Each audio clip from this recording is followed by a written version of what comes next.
Franklin D. Roosevelt signs Lend-Lease Act into law, allowing aid to the Allies for World War II. December 7th, Pearl Harbor was attacked by the Japanese, which put the US in a war that they didn't want to fight. This year was the last year for a lot of car models to be brand new for the general public. The year is 1941.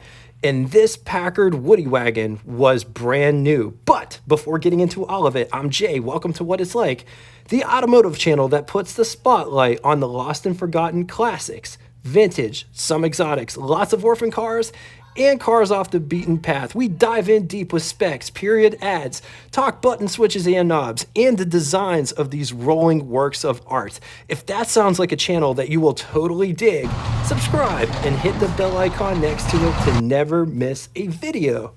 1941 Packard model lineup consisted of the 110 in the basement, followed by the 120, 160, 180, and the Clipper at the top.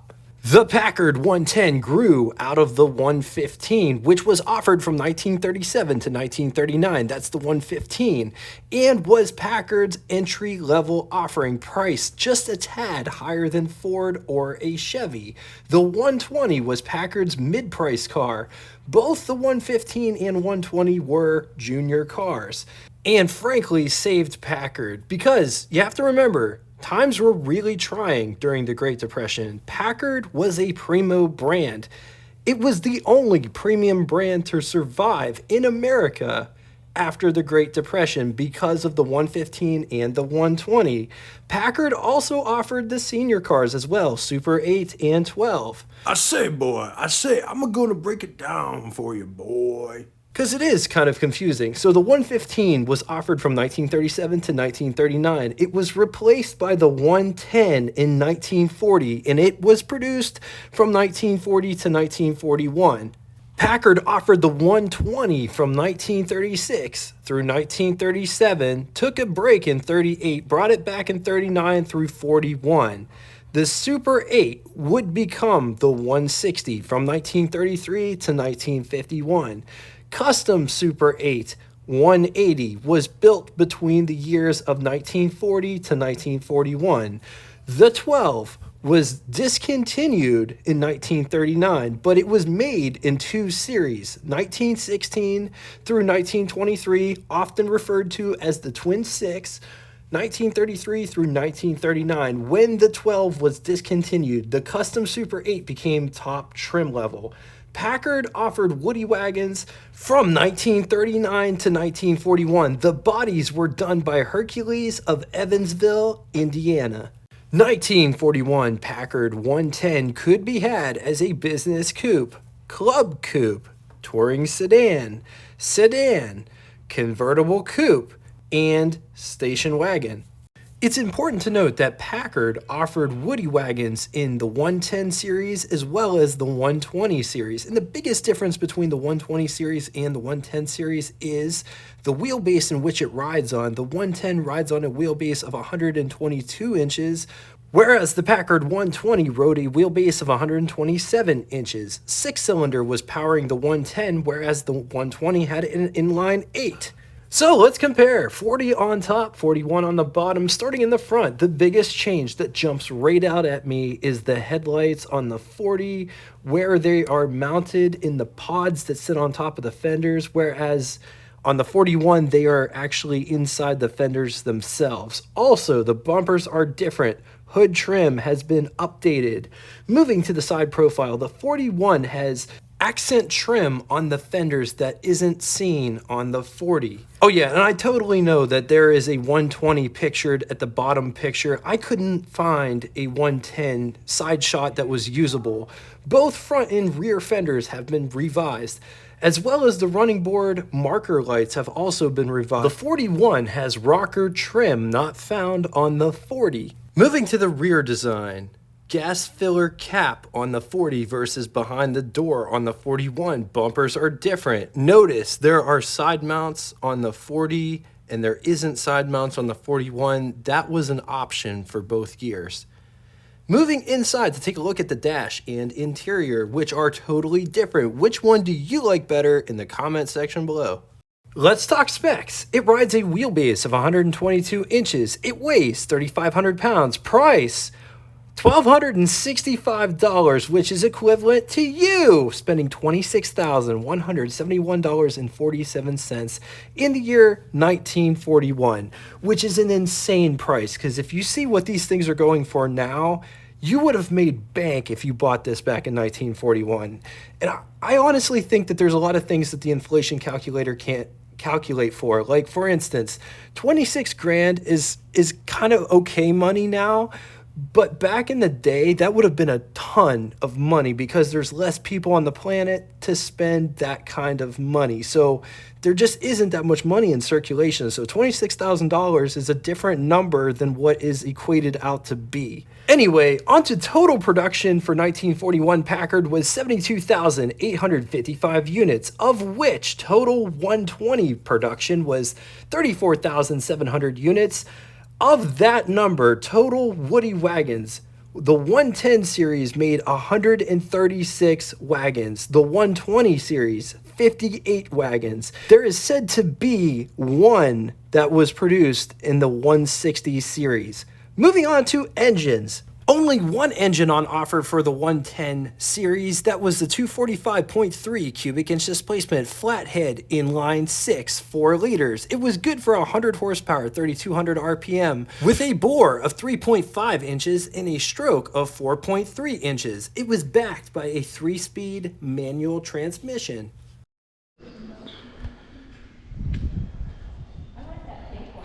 Let's talk styling. Just look at everything that is going on. I love these side markers. Marker lights up on top. Headlights. Nice stainless bezels that go around. Check out this waterfall type grille.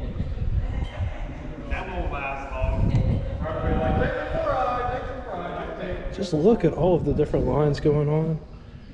Look at how this comes up.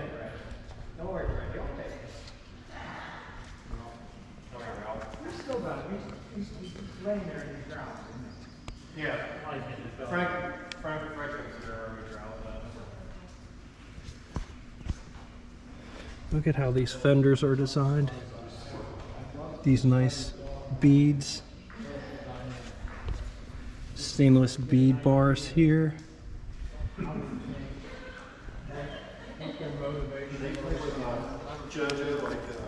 That's a really big fender design. Look at how this is designed. Split windshield. Like, why you do that to yourself? Because you agreed to. It's got a cowl vent. The other thing, they don't know better. That's why they do it. And goddess of speed. Look at these bumpers. Look at how this part here is tiered. Beautiful Packard emblem in the center.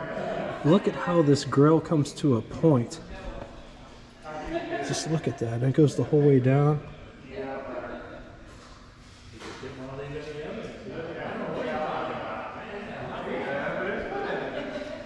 It's got fog lights.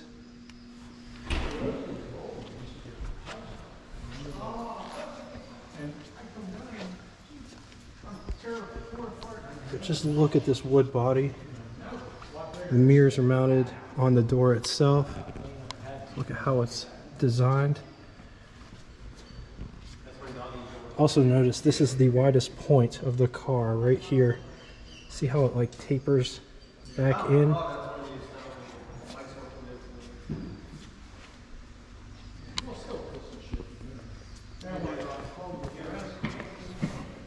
Here's my foot for reference on the floor, on the running boards. Back here, tapers back in, fender. And then it's got these nice bead bars, accent trim, fuel door. But just look at how all this wood is put together.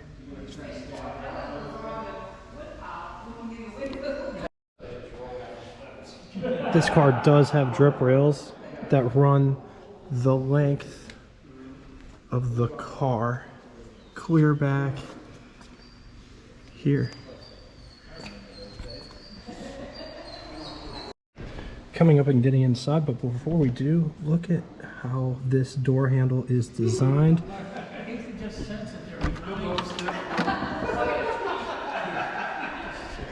Look at how this is all framed out. Oh, it smells like heaven. It just smells like heaven, this car. There isn't an armrest. Door handle to get out. Window crank for the big window. Operates like this. See how that's all designed? Coming down inside the pedal box down here. It's a high beam switch, clutch, brake, gas pedal. Look at that, gas heel pedal. Hand brake. Just take a look at this interior.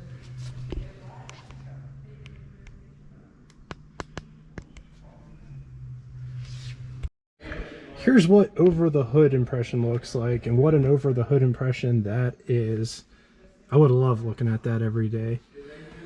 Here's what first person over the hood looks like. Underneath the steering wheel, I should probably slide in here a little bit more.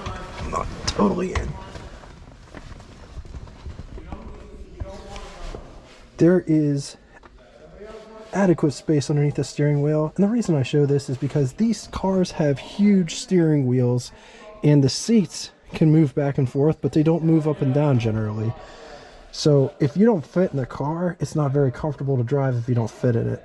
So I wear size 36 pants. If you're the same size as me, you'll fit in this car perfect. On to the button switches and knobs, starting on the left and moving right. Amp meter, gasoline gauge, speedometer, odometer, coolant temperature, oil pressure, headlights, panel lights, hand throttle, starter, key, lighter, defrost, heat, clock. The defrost settings say high, medium, low, and clock, which is found on the glove box door. Up above, there are sun visors, and they're huge. Look at, there's my hand for reference. Rear view mirror there. Another sun visor over here for the passenger. On to the glove box test. There's our test subject. Here's my hand for reference. Here is the glove box in question.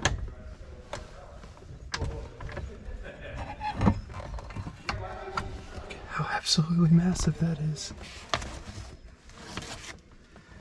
I'm not going to put it in there. Ashtray here at the top. This controls the windshield wipers. This is where the radio would have been, but there's like a dead panel there, and this is where the speaker would have gone. Over here, this is to activate the cowl vent. Coming to the rear. So this door is a lot like the front door, only it's in the back, and it has this wheel cut out. There isn't an armrest. Windows do go down. And they go all the way down, just about. It sticks up maybe 1/8 of an inch, but I would consider that all the way down. Door handle to get out. Just look at this interior. It's got stadium seating. Notice it sits up higher than the driver's seat. Third row. Just look at that headliner. It's got a dome light in the center. The windows on the side slide open.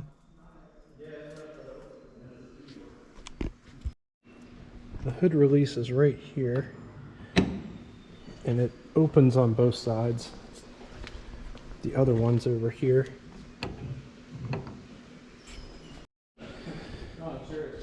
This operates a little different than I thought. I thought the whole thing was going to come up, but it just, when you pull this, it releases it, and then this part opens, and then it catches on that latch right here. Right like that. So just look at that beautiful, sitting way down inside there. Oil bath air cleaner.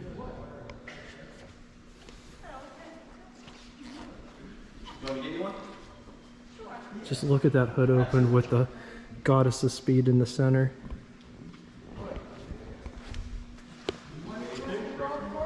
This one has dual horns. Notice they're stacked on top of one another. Look at the rack. You can see the steering shaft go down inside the actual steering gearbox. The starter and the generator. And notice where the radiator is. It's tucked up underneath here. That's so cool. It's way down inside there. Look at the silhouette of this hood design. Look at how...